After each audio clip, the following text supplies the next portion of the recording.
Kalanga te pau, kalanga te ao, haumia, uia, tai kia. Kia ora everybody, my name's Matt Claridge, General Manager Delivery at Nuku Ora. And I guess the reason we're here obviously is because of lockdown, the work from home situation, but also just an opportunity for us to navigate our way through the uncertainty and complexity of the current reality that we're in. So for many of you as board members, those delivering services direct to the community and also managers of small to medium and large size business operations, we're now tasked with pivoting and improvising at a time when, I guess in some cases, meeting the deliverables we're funded to achieve and community outcomes can be quite challenging. So I'm really pleased to be able to offer up and share the wisdom and support from those that we have on the panel today. And the purpose is really to bring some knowledge and direction to the table. Your interaction is certainly invited by way of asking questions. And we seek to offer you the opportunity to learn and interact, but we really want to bring the panel through with them guiding this conversation as best we can. And for any questions not answered today, we will look to get those questions addressed and responses uploaded to our website, likely in the next 24 hours.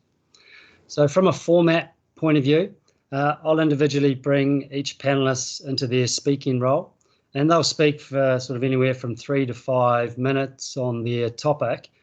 And that will then be followed by a little bit of a conversation with me, asking questions that have been prompted by you, and then we'll move on through the schedule. At the end, if time permits, we may have more opportunity for cross-table conversation amongst the panel or more questions. So just from a housekeeping point of view, as I mentioned, it'd be great if microphones could be kept on mute. You may like to turn your video off. That'll allow the speakers to just focus on their slides or cameras.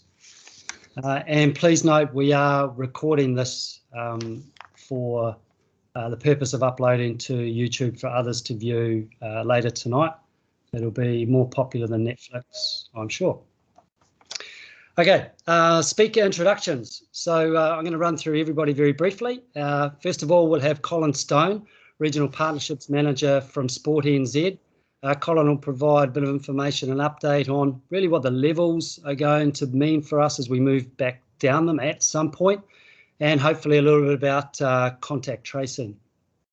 Then it'll be Julie Hood. Julie's a business capability consultant in governance and planning at Sport NZ, and Julie will speak to the importance of governance in this moment.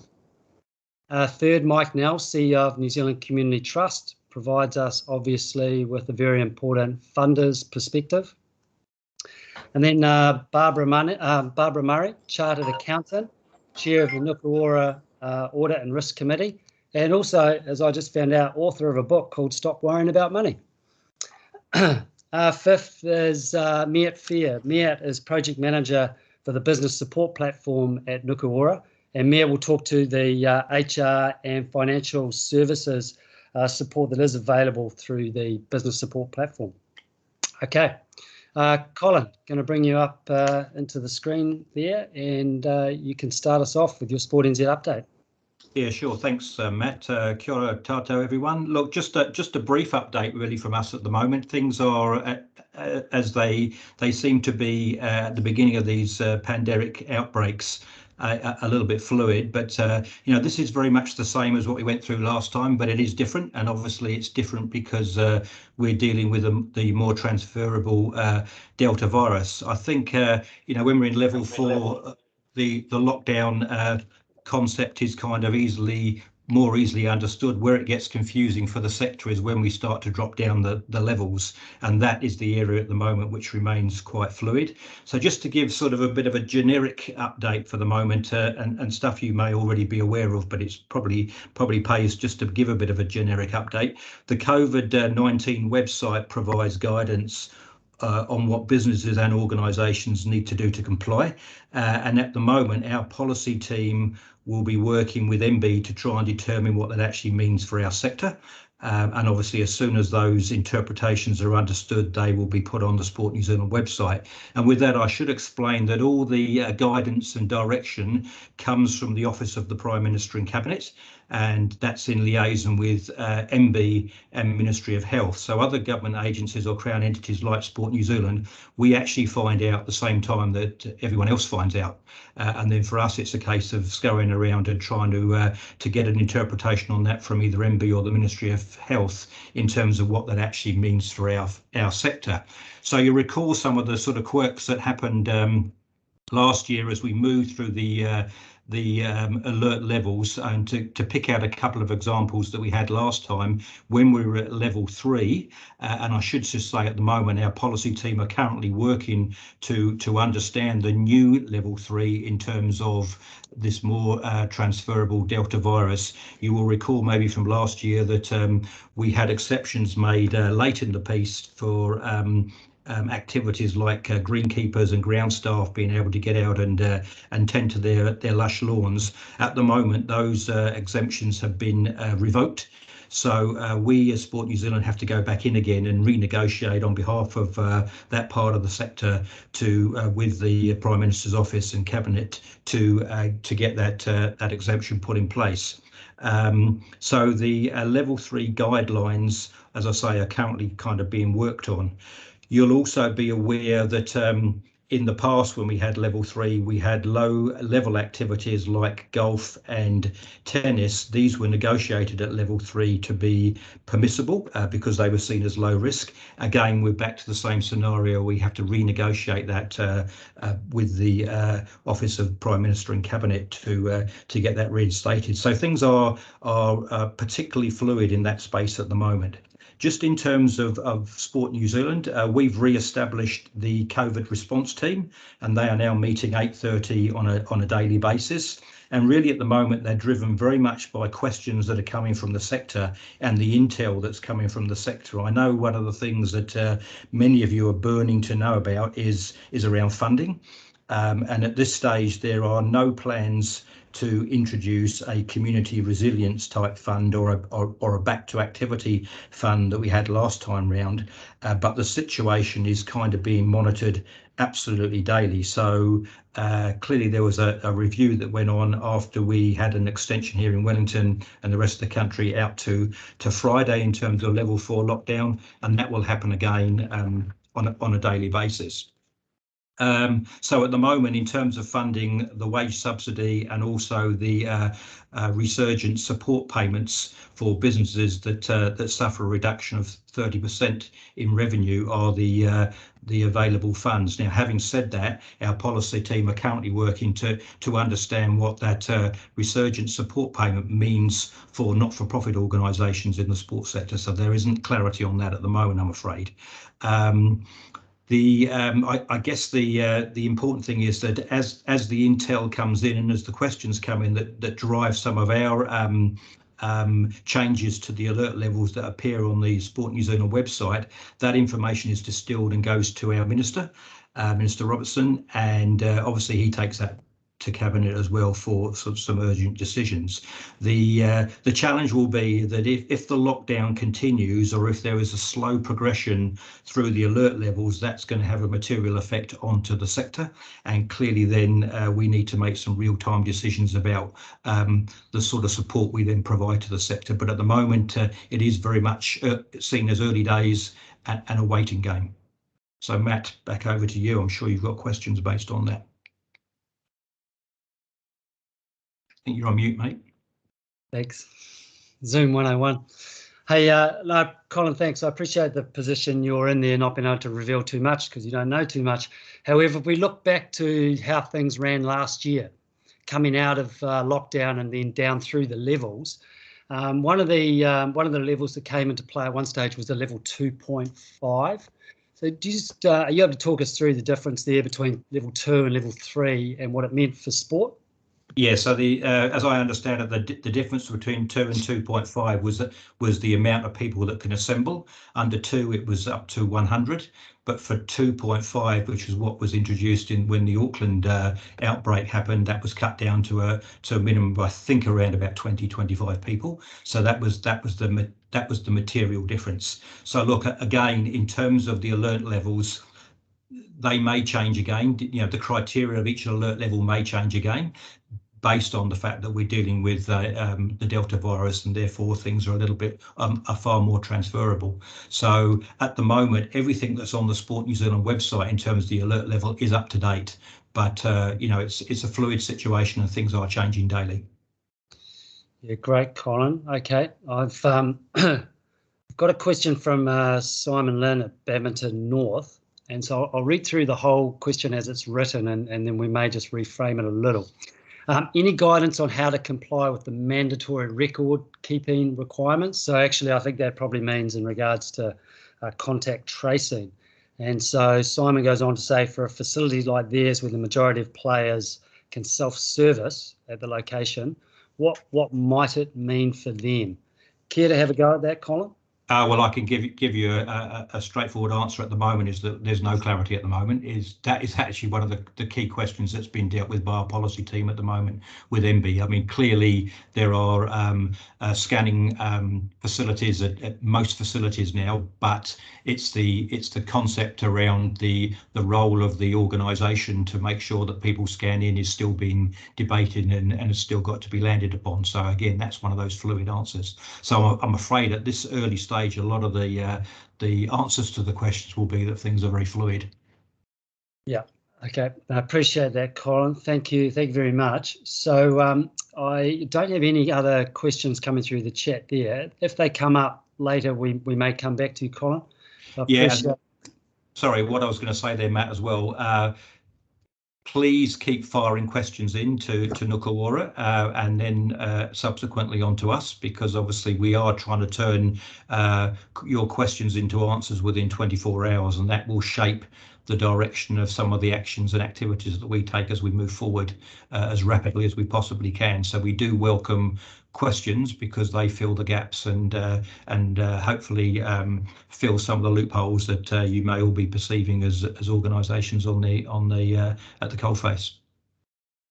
Great, Colin. And just as you started talking, Damien Ekanasio from Capital Basketball just fired a question through. Are there differences to school bubbles at level 2 versus 2.5? I suspect you're in the I don't know on that. Yeah, absolutely. Just too early to tell. The focus at the moment is really on deciphering the new interpretation around level 4 and level 3. Okay, really good. Thanks a lot, Colin. All right. To Julie Hood now from Sport NZ again, talking to the topic of governance sort of in this moment. Julie, welcome, and over to you. Thank you, kia ora tātou. If you see me looking up, I'm just going to keep an eye on my notes so I don't start rambling on a topic that I love. And questions very welcome. I'm going to really just provide an overview on what what people who are not governors should expect to be going on within the board, and for those on the board, some of the key things to be thinking about. And I'm going to go to my go-to document, which is the 9 Steps to Effective Governance. It's a Sport New Zealand document, and I'll have an email circulated to you. If you want to know anything about governance and the role between governance and management, that's the document to read, in my humble opinion. I didn't write it. So, te tangata, te tangata, te tangata, at a time when there is a sudden departure from the normal, it's all about the people. We learnt that last time, and the same thing applies now. And from a board's perspective, the key thing that happens for a board when the normal is no longer normal is, we would be recommend, is that the board regroups and refocuses on the fundamental things that are important for it to do in its role to help the chief executive, general manager, key support person to the board do their role. And if you think about the 9 steps to effective governance, the first thing is getting the right people on board. So we make an assumption that we've got that. And like any crisis, additional pressures and new circumstances put different pressures on people, both at home and at work. And that includes board members. They aren't an exception to the rule. So boards should regroup first, find out how everybody is, what capacity have directors got, what's going on in their private or day jobs that may impact their ability to be available, to step up into spaces where otherwise they possibly might not need to do that. It's also a time for boards to proactively think about how they wish to come together at meetings, whether the frequency of meetings needs to be adjusted, whether AGMs have to be held, and what new processes and planning might need to go in place to do that if it wasn't done first time around in COVID. And if there are new board members, this is the time for the board to wrap their collective arms around those new board members to make sure that they can provide all their expertise in an environment that is likely to be quite new. These 9 steps are not in any particular order. A crisis does turn them around a little bit. Step 2, the board's role in leadership. So a crisis is a time for the chair to step up. If the chair has got capacity issues or even capability issues, no judgment in times like this, someone else needs to step up to lead the board and the organisation through this crisis. And we've heard before in the current COVID situation that we're in, we don't quite know how long that's going to be. So there's a degree of uncertainty.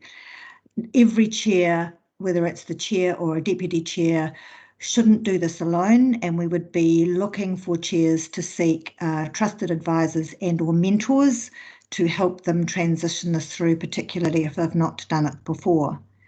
This is also a time for the board collectively to review its values and have them lived. People watch boards when they go through challenging times, and this is the time to have values lived. Ethics and integrity are paramount to remember and to make sure that decisions in the height of the moment or the lack of clarity, or particularly if boards aren't all speaking the same message or they're not all united, this is the time for the board to become united. It's absolutely critical, not just to help the chief executive or the general manager do his or her job, but to make sure that they can get through this crisis in one piece and continue to oversee the performance of the organisation, which is their main role, albeit part-time. Step 3, define and agree the board's role. So whether the board is voluntary or paid, the board has a role as distinct from the management team. And as I said before, the primary role is to ensure that it is successful into the future. So that's overseeing organisational performance on a part-time basis. And in a time of crisis, some of the priorities of the board's role have to be reset and some of them just parked to one side. What we learned from the last COVID lockdown and the time as we emerge from that is that, this will come as no surprise to you, is that relationships become critical. Forming these kinds of groups and having conversations about, in essence, a lot of the operational elements is just as important as forming relationships with stakeholders and members of sporting organisations, for example, and wider community people about what can collectively be done and what can be parked to one side. How you communicate becomes different. We all know it's now virtual, so quick, short meetings, focused and generally wrapped around with more process than would typically be seen in normal times. And priority areas like, and we've heard Colin talk about it, cash flow, risk, compliance, opportunities, whereas what opportunities might emerge out of a crisis rather than simply focusing on those that are that are risks to the organisation. Business continuity plans, crisis plans. Boards have to regroup on all of those things to make sure that their role in those roles are held up while the Chief Executive and the senior leadership team are getting stuck into the urgent operational activities. It's very difficult for one to do the other's job, so you have to be really clear about who's doing what. Step 4, employ and support a Chief Executive. Well, we're assuming you've already got one, so this is all about supporting the Chief Executive and or General Manager and or Administrator, depending on who you've got in your organisations. And the first thing to do, I would say, is get together and work out what needs to be done differently in order to be supportive that perhaps is different from how it is in normal times. How is your Chief Executive, General Manager? What challenges have they got in their work and home life? What capacity and capability constraints have they got? And how might you best support those? This is also a time for them to reset priorities. You can't do everything. So this really is about what is the most important thing to do in this week and sometimes this day, and what can be left. This is often a time when you see board members with subject matter experts stepping into a capability gap space. And I think that's absolutely essential if the capability gap is there and it is required. But the one thing the board member must remember to do is to take off their governance hat as they step into the operational space and start to take guidance from the Chief Executive General Manager. Crossing those two roles over is unhelpful. If the Chief Executive or the General Manager is new, really come a lot closer. What we heard in lockdown last time is boards didn't necessarily reach out early enough to their Chief Executives, General Managers, and or regularly enough. So this time we would be really hoping that the boards did that. There may not be a lot of help needed, but asking is a really nice thing to do. And I think the other thing for boards is to remember that Chief Executives are human too, and boards are human too. So kindness at a time like this is really important. And sometimes you don't see it between the board and Chief Executive divide. It's not a divide, but this is the time where kindness and compassion really would do more good than harm. The board's role is fundamentally to take a future focused view, and we would encourage the board to continue to do that. Even though it's really easy to kind of dive into the doing, that is not the board's job to do that unless it is being asked to or it sees the need to. And as I said before, take the board hat off and put the management subject matter expert hat on and help out in that way. Make meetings count. I think I've mentioned this. Virtual meetings need to be short, much more process driven. And I spotted something when I was reading in preparation for this, summarising each resolution before the decision is made, because Zoom meetings or Teams meetings can be tiring. And so really useful to have a minute taker around those board meetings to capture the decisions that the board members are making for the future. Develop the work plan, step 7. Boards should have a work plan or a calendar that guides their program of work across the year. And this is a really good time to take a look at what the mission critical activities should be that they need to bring forward. So when are the audit and risk committees going to meet? Do they need to meet more often? When will the board engage with stakeholders? Do they have to do that differently? How are they going to start to review risk and analyse options for managing those risks, and how are they going to manage and support the key leaders in the organisation and management team manage risk effectively without diving in to do it for them. Purposeful induction, this is number 7 or 8, losing track.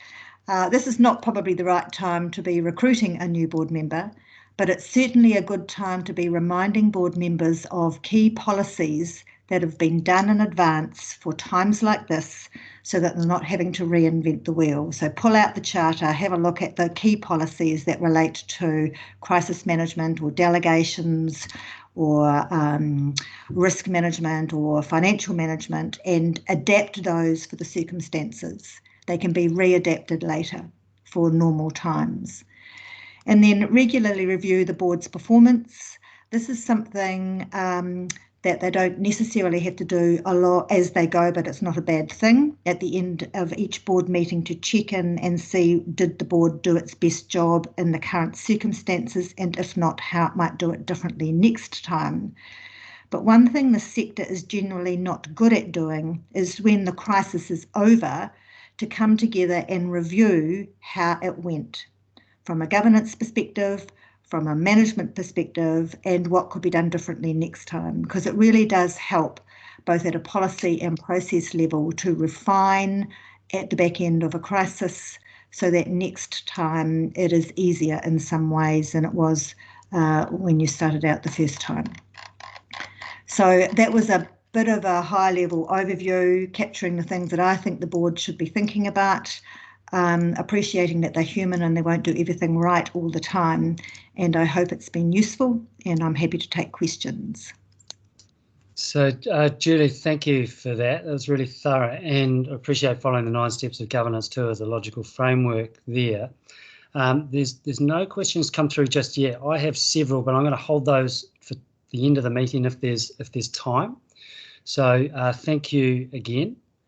And now we're going to move to the funder's perspective. Mike Knell, CE of NZ Community Trust. Welcome in, Mike. And mute is still on for you there, Mike.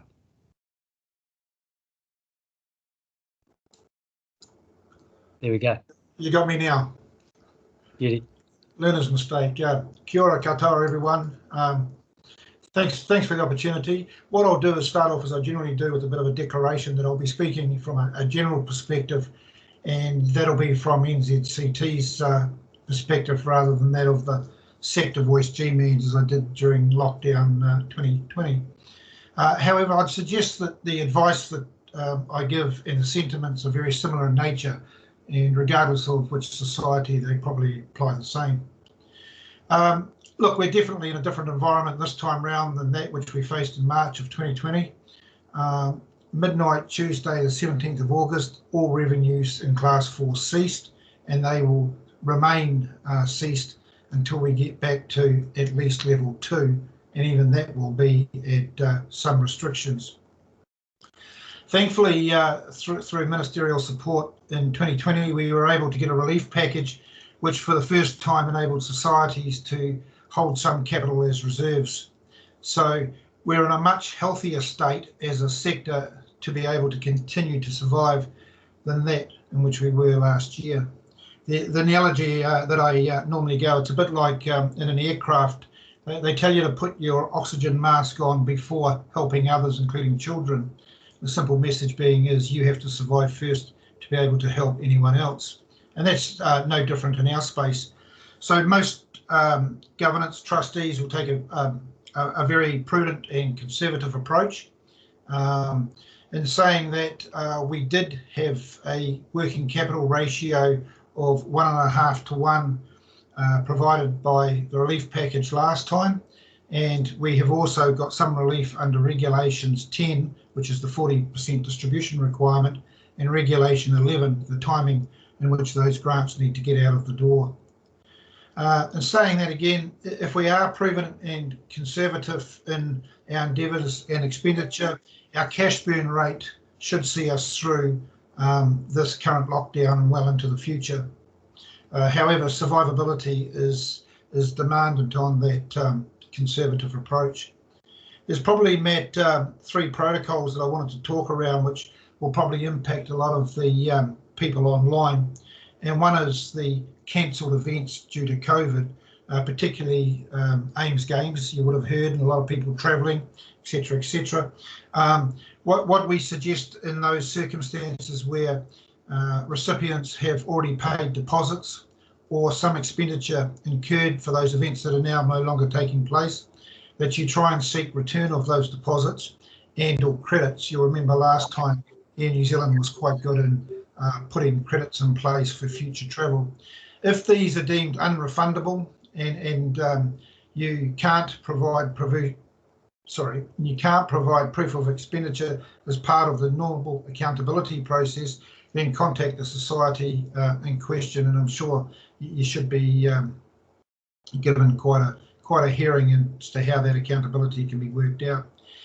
Any amounts refunded from deposits should be returned as soon as possible to the societies, because that will extend their cash burn rate and survivability. The second one, existing grants. Because of that COVID relief package last time, we won't be in the situation, or NZCT definitely not, where we'll be recalling grants. So that should be comforting. However, do take a cursory eye across how that grant has been impacted by COVID and what aspects could no longer be deemed authorised purpose, which will also require that amount to be returned. The third one is the new grants. We haven't switched off the grants application portal yet. We thought we'd keep it open. We simply don't know how long this one's going to go for. We won't get into any revenue return until level 2 at least, and then that'll be severely restricted. And I will be recommending to the board that what we've got in front of us at the moment is considered but is deferred, meaning that it should dilute any retrospectivity for those grants under consideration in the August period. So look, that's about it for me, Matt, sorry, unless you've got questions. Yeah, Mike, one really obvious one there that I'm not sure you necessarily cover, but is there a funding round in progress, or is all halted as of now? Probably in essence it's halted. As I said, we'll take a conservative approach. What I will reach out is, if people have grants and trained that are desperately needed, then pick the phone up to Ben or myself in our circumstances, or I'm sure contact the other societies. As I said, it's likely we will consider the grants, but just defer them. That way they can be approved in principle and held. Otherwise they could be deemed retrospective. And Mike, as we know, for community organisations, sporting organisations, funding on the horizon is a fairly important context for everybody. So managing expectations really important. So you're saying, well, there's no revenue in it until level 2, and even then it's limited. So by way of interpretation, we might suggest that until that time, and plus a little bit, organisations shouldn't really be expecting normal transmission of service. Yeah, that's probably a prudent way of looking at it, Matt. Unless, of course, there's an emergency, and they can be taken on a case-by-case basis in consideration. I think there's two aspects. One is the operational, and don't forget, a lot of the events are going to be impacted or cancelled, not taking place. So some of the money already awarded can't be expensed in the way that it was awarded.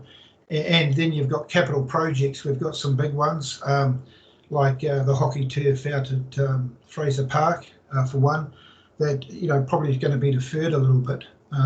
Not saying it won't be considered, but we'll probably be recommending to board that we just defer that until we know where our future lies. Yeah, Mike, and just lastly, it's a pretty rigorous regulatory framework that you operate under. So the room for discretion around all of this is not great, is it? No, it's not. But look, I think generally speaking, including the regulators, they want to get through this with as least stress as possible. And where you take a concerted effort and apply yourselves to the best of your ability, you should get through it okay. That's great. Awesome. Thanks, Mike. Appreciate that. I've asked the questions that have come through prior to the meeting. No more in the chat, but perhaps at the end. Appreciate your contribution there, Mike. Cheers. Okay, we now bring Baubre Murray through. Baubre is the chair of the Nuku Ora Audit and Risk Committee. She's a chartered accountant in her own right, and she's going to talk to us a bit about just the importance of income and expenditure forecasting. Kia ora, Matt. Kia ora katoa. All our previous speakers have talked today about the importance of cash flow. And so what I want to talk today about is just a couple of quick tips to make that income and expenditure forecasting a bit easier for you. So there's two distinct calculations that you need to do. One is of the income and expenditure, so the amount of money that you're going to have coming in and going out over the next probably 2 to 3 months. And then the cash flow as well, because some of that income might be coming in, but it might not be coming in very, very soon. So you need to have a really good feel for when the cash flow is coming in, because you'll need it to pay out along the way. So some quick tips. Complete the income and expenditure forecast first before you do the cash flow one. A spreadsheet is absolutely fine. You don't need any fancy tools, especially if you're a small organisation. I always suggest that you calculate the income first, because otherwise it's human nature that if you have calculated what the expenses are, you can somehow talk yourself into the income sort of matching it somehow. So if you work out the income first, it's a lot easier to actually have a much more realistic view of the numbers then. Keep the numbers high level. Don't worry about getting into too much detail. Worry about that a bit more if you feel that you want a bit more confidence or the numbers are not looking too good. Take it month by month, so work out your first month. Do it for probably 2 to 3 months. We found last time that 2 months seemed to be a cash flow sticking point for people. Hopefully we'll be out of things by then, this lockdown, but if we're not, and even if we are, it'll take a while for your cash flow to catch up and even your income and expenditure. Be realistic and include your wage subsidy if you're entitled to it or you're able to get it. The expenses tend to be a bit easier, a bit more predictable, so they're generally well known. So you have salaries, rent, some overheads, maybe some production costs. And when you're doing your income and expenditure, just a reminder, you're using all GST exclusive amounts, and you want to be looking at, well, if you've got a surplus, a deficit, what does that mean for what your planning is over the next few months? Moving on to the cash flow side of things, completely different calculation, but equally as important. So what you're doing is you're starting with your cash in the bank now, you're adding your income, deducting the expenses that are going to come out over the next 2 to 3 months, do it month by month. And in this case with your cash flow, include your GST, because your GST will be coming in and you will have to pay GST out. And you're probably all used to doing this, but remember to add in your accounts receivable amounts, which are the amounts you expect to receive, and deduct the accounts payable amounts, which are the amounts you do have to pay. So you probably have a big lump sum GST payment to make. You've got last month's PAYE, last fortnight's PAYE, your supplies from last month. Don't forget about them. They might seem somewhat in the past, but in fact they are bills that you do have to pay. And once you've worked out your cash flow position over the next 2 or 3 months, you need to have a look at, well, if the result is a surplus, that's looking okay, but if it's not, what are you going to do about it? So if it's a deficit, do you have reserves that you can dip into? Do you have term deposits that you can call on? Remember, it's very difficult to break a term deposit these days, so you need to be thinking about where you're going to get the cash from. Do you need to be breaking term deposits now? So what else can you do? Well, if you really need to change the basic situation because you don't have a lot of term deposits or other reserves, think about reducing your expenses and look at ways that you can increase your income. And this is really important to do because the result of all this will have a huge impact on your mental health, your resilience, and your teams as well. So I guess I'm here just to remind you, don't stick your head in your sand about this one. Make it easy, make it a quick calculation so you can sit down and have some confidence about your money and your finances going forward.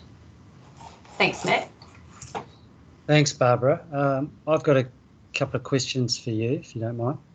So just based on this period right now, and even let's say it's about a month until we get back to some form of, let's say, closer to normality. Yeah. Often the hurt from these periods can take, it's a bit of a delay, a lag effect. How long do you think that lag might be in some of the cases that we'd probably experience across the sector? I think it'll vary by organisation. I know that a lot of sporting organisations actually are fortunate to have things like membership fees that they can call on at times like this. But the reality is that might help with cash flow now, but it's going to have flow-on effects later on in the year. So there's probably a month or so before things start to really to bite for people. Yeah, and what about for organisations with fixed arrangements around expenses? So obviously, well, employees are one, but I'm not suggesting that. Things like rent, things like other fixed expenses. How soon should we be looking at those? I'd be starting those conversations really early on. Like we did last time, which is, talk to landlords, see what you can negotiate. I mean, at the moment, we're just taking this a few days by a few days, but it's probably worth starting to have those conversations now about what would happen if the lockdown goes further than the end of this week, for those of us in Wellington at least. Yeah, really good. Okay, Barbara, appreciate that. Thanks for running through those slides and that process. Those slides will be available on our website later. I just wanted to save everyone having to write some quick notes if they felt like taking notes. I thought save some writing time. Yeah, really, really good, Barbara. Appreciate it. Thank you. Okay, we now move to Miett Fair to come in as Miett's project manager for the business support platform at Nuku Ora. Miett is going to talk to a couple of the services on offer through the business support platform, which specifically are the HR and financial services support. Over to you, Miett. Kia ora katoa. Thanks, Matt. I'll just keep this fairly brief. And it was actually during the COVID lockdown last year that this initiative to set up shared services really got going. And we are happy to be able to say that we've got 3 areas now in operation. It's really to provide some expert advice and support in back office areas, and we've got finance, human resources and legal operating now. So we understand that a lot of the organisations that are facing challenges have, there's been others that have been through this already or are facing similar scenarios, and we want to be able to offer some support at affordable, at an affordable price. And we're very fortunate to have found some very experienced people to deliver these business support services. In finance, we've got Dean Carson, who is an accountant, and he is going to be working with organisations to help look at some of those things that Barbara was talking about. If they need support with having another pair of eyes, look over any of your cash flow or budgeting or forecasting, he's available to help with that. He's also available to talk to anyone if they want to convert to zero in the future, or look at managing and processing any of your finance functions. If you need to look at managing your time in a different way. For human resources, we've got Nicola Campbell, who's an independent human resources contractor. She's been working with the Y Central for over 5 years and with other not-for-profit and businesses offering human resources support on a consultancy basis. She's available to help organisations review any of their compliance or policies, documentation, and also if there's any needs around workforce planning, how organisations might be able to look at the way they're best managing their personnel and human resources. For our legal services, we've got Gibson Sheet Lawyers. They are got a team with Nigel Sterling, Tennille Burnside and Laura Riddington. They've got expertise in sports law, and they are offering Nuku Ora stakeholders a 30-minute free consultation and also discounted not-for-profit rates for any ongoing work. All of our team in the business support services are happy to have a no obligation chat with anyone if they've got any issues, any things they want to talk through. They're don't be afraid to ask. As Barbara said, don't stick your head in the sand, even if you're not sure what help you might need. please don't hesitate to get in touch, and we can point you in the right direction. And even if it might not be in any one of these particular areas, there might be somebody else in the Nuku Ora team who can offer some support or connections. And I think that like they say, if you, a problem shared is a problem halved. So we want to make sure that people aren't having sleepless nights and stressing about any concerns or worries, but you know that there's somebody here at Nuku Ora you can talk to. All right. Hey, thank you, Miett. Really good. Okay. So I'm scanning the chat function. No recent questions have come through. So I'm going to just move to summarise the session. And first of all, thank speakers for the time and effort you put into preparing for this and staying online for us and clearing the time out of your calendar. What I've noted here is just from Sport NZ, from Colin's point of view, we're very much in a wait and see, obviously with the alert levels, but that for which the requirements that relate to each of those alert levels. Colin indicated there's already changes and those will be confirmed at the 11th hour. And so until we have certainty on alert levels, we don't know really what they mean. Mike emphasised from a funding point of view that we've got to be a lot closer to level 1 before we can expect sort of that normal transmission around funding opportunities. And even at level 2, it's quite limited from an income point of view at the trust. From a governance point of view, Julie took us through the summary of the 9 effective steps to governance, and there might be a good prompt for you to have a look at that document to refresh on. And Barbara's really useful run through on income and expenditure, just raising some awareness there about important things to keep in mind. And the lingering thought there is don't bury your head in the sand. And then to round it out, Miett just pointed to some of the services available through the business support platform at Nuku Ora and where to seek out just an initial conversation if needed. So thank you very much. As we look towards next week, it's my view that this conversation will continue and it'll be in a slightly different form next week as we have some clarity around potentially a different alert level. But I think if this meeting was about looking inside the business, we move to looking outside the business and the needs of your sport, your operation more so. An area that comes to mind is communications, and no doubt you all dealt to that really important need initially before you then got home and looked at what was important there. But looking inside the business and then looking out is certainly something that we're mindful of being able to facilitate some support for. So please keep the questions coming, email them through to the email address, and we will upload responses to those questions. And again, thank you to the speakers. Thanks, everybody. Really appreciate it. Have a good evening. Thanks, Matt.